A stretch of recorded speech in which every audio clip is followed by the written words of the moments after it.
Sometimes, when I make a great effort, I can remember her scent, the sweetness of her breath. Serena. This bitch sound creepy as fuck. Okay, hey everyone, it's Guilt Summer 5196, and we are back with Serena. I guess this is a game about a guy who's sitting in a creepy-ass cabin, reminiscing about, or waiting for his wife. So, let's get into it. Maybe I could have another look. Yeah, let's have a look. His hands look creepy as hell. Okay, let's examine this. Serena, why can't I see you more clearly? Why can't I even remember? I don't know. This was taken on that crisp winter night at our mutual friend's hunting lodge. We came back indoors, laughing, giddy as teenagers. It was truly like an enchanted time, like we were in a magic circle where no sorrow or pain could touch us. My love, we don't have a lot of photos of ourselves as a couple, so this one is quite important. The guy who snapped this, our host that night, used an actual film camera. It was a different world back then. My love, we don't have a lot of photos of ourselves as a couple, so this one is quite important. The furniture came with the cabin. Considering how off the beaten path this place is, that helped make up our mind. So I guess this is like a click and point type deal. So if I point over here, he'll walk his ass over there. See? Yep.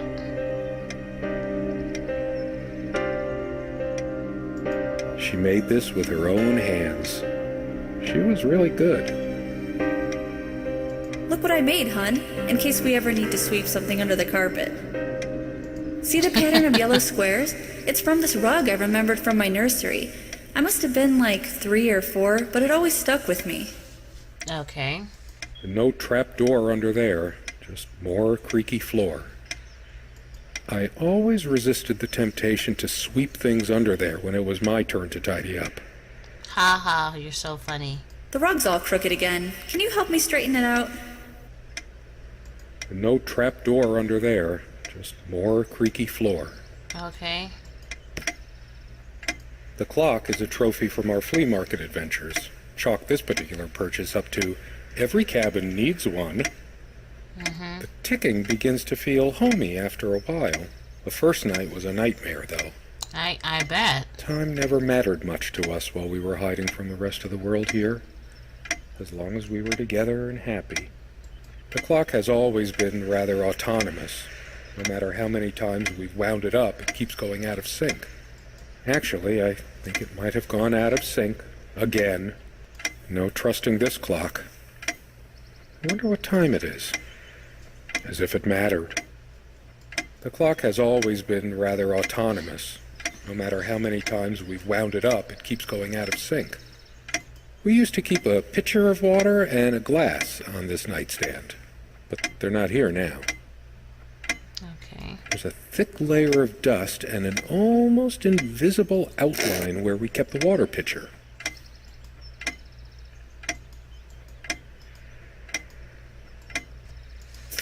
She was special. Contradictory. She didn't mind these. Actually, I think she was into them too. That looks interesting. We can always try it. Oh wow. I read it for the articles, of course. You're right. Like that one by the guy.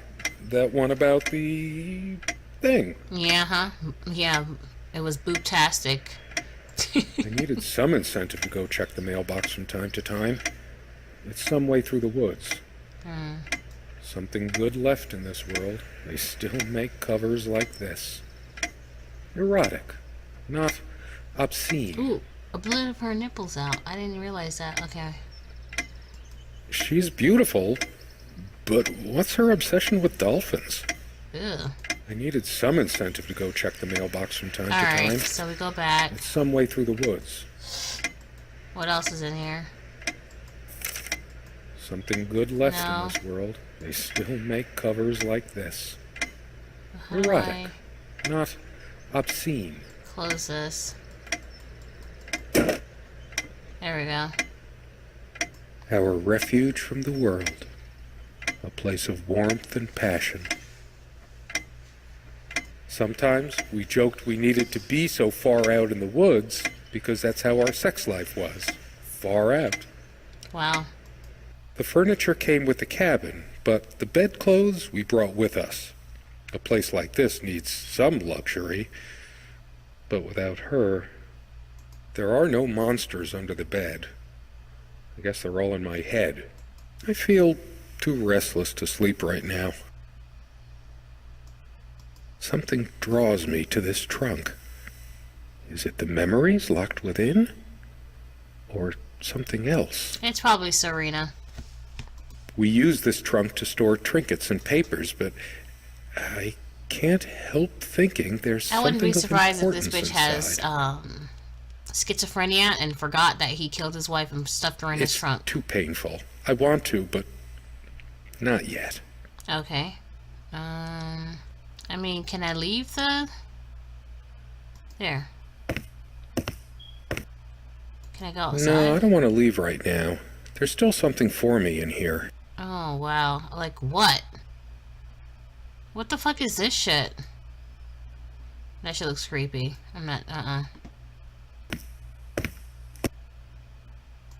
This window never got much attention.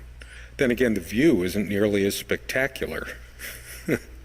Priorities, right? I guess it's covered with grease and grime from cooking, mostly. There's probably nothing out there that I want to see, anyway. All the stuff I care about is inside. Well, except for Serena. I can make out nothing Okay. through this window. Oh, this shit's creepy too, but I kind of like this one better than the last one. So many afternoons spent in this armchair. Come sit with me. I want to talk. And cuddle. Mm-hmm. What did we talk about? Damn this fallible memory of mine. Mm-hmm. The most comfortable spot in the cabin. Well, along with the bed, of course. Sure. I can imagine her cuddling up to me even now, putting her hand under my shirt. Yep. Of course, we made love here, too. There was no place in the cabin we didn't before things deteriorated. What Oh, what? The most Okay. comfortable spot in the cabin. Well, along with the bed, of course. Alright, let's keep looking around. So much wisdom and happiness in this bookcase. My life would have been much poorer without all this. Okay. The smell of old books is intoxicating. What happens to wood pulp as it ages gives it that distinctive vanilla smell. I thought it was just mold. I loved it when we took down one of my favorites and curled up on the bed to read together as the wind howled outside on cold winter nights. Most of the books are mine, but all of hers are still here too. A lot of rarities and special editions here. Okay. I mean, what else is there? What's up here? Sharing meals with a good red wine was one of the great pleasures in our relationship, especially in the intimacy of this cabin. We had such a wonderful time dining in this cabin. Serena loved to experiment with her cooking. With what, like squirrel or something? I mean, I don't see shit in here. Truth be told, not all the cooking she did was a resounding success. We agreed to never attempt doing ravioli again. Well, You silly dolt. Here, give me that. Don't be such a child. I think it dates from the colonial era, probably brought over by the Pilgrims. It belongs in a museum. An archaeologist could excavate the layers of food forever welded onto this and learn about the days when other beings ruled the earth. wow. Okay. I should probably eat. Can't remember the last time I ate. Yet I don't feel hungry. I have more pressing things on my mind right now than culinary exploits. Culinary. Sometimes she would brush her leg against mine under the table when we were eating. A curious, sensual thrill.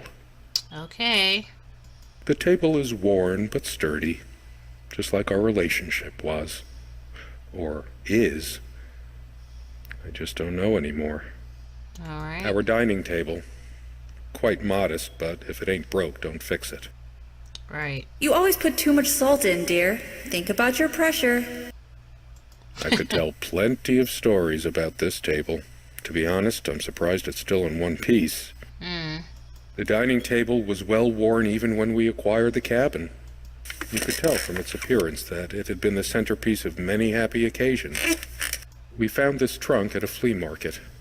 We used to love rummaging around those in our early years. Big enough for a lifetime of mementos. We hated guns, so we never had any, even out here. But this would have been a good place to keep one, since it can be locked. Okay, so I'm looking for the keys.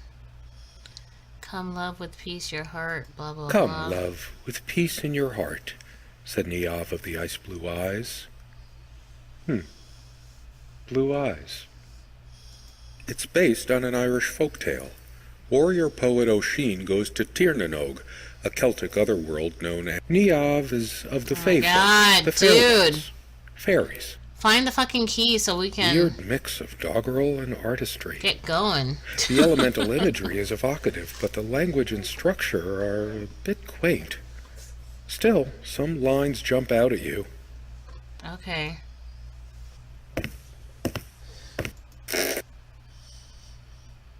She adored all things of nature. I remember her long walks out in the woods.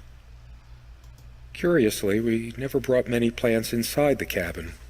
We were surrounded by so many outside, I guess we were saturated by them. At least I was. Maybe I should have let her bring some plants inside. She liked them a lot. A plant is a plant. Beautiful to some, boring to others. They say these things are alive. If they are, it must be a horrible existence, confined in their own silent, dark world.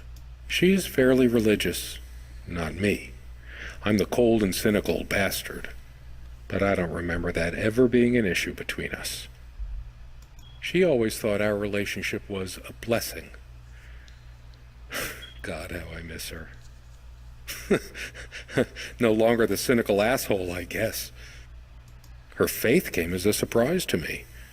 She was never prudish about sex, so I just didn't expect it. I guess people simply aren't that predictable.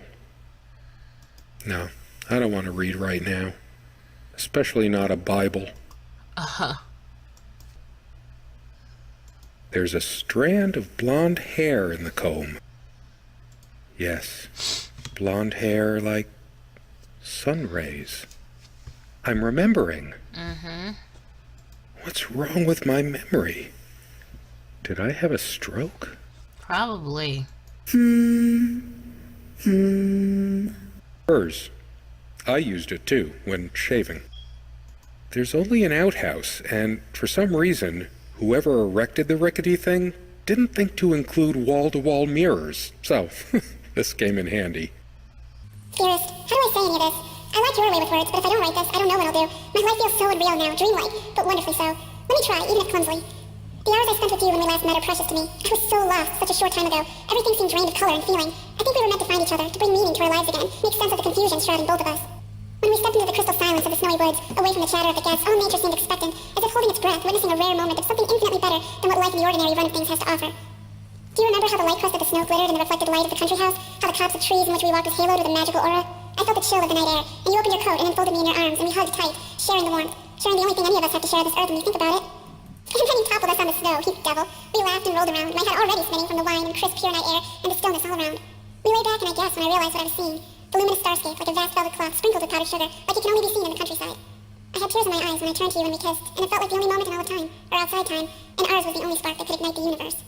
You gave me these moments. You complete me in ways I never knew to dream of. Let me be the one who makes sense of the confusion whenever you feel lost again. We can make our own world against the rest of the world if need be. Together we can silence all the demons, heal all the wounds. I love you. It's been so long since I said her name out loud. I think that's the moment I fell in love with her, when she told me the soothing sound of her name. These keys are for the cabin and the car. If the keys are here, does she have her spare? I should probably stay here in case she doesn't. Did she even have her own spare? We also have a key for the outhouse, but can't be bothered to keep it anywhere other than under that rock next to the thing. No one comes here anyway. So glad to meet you. My name is Serena.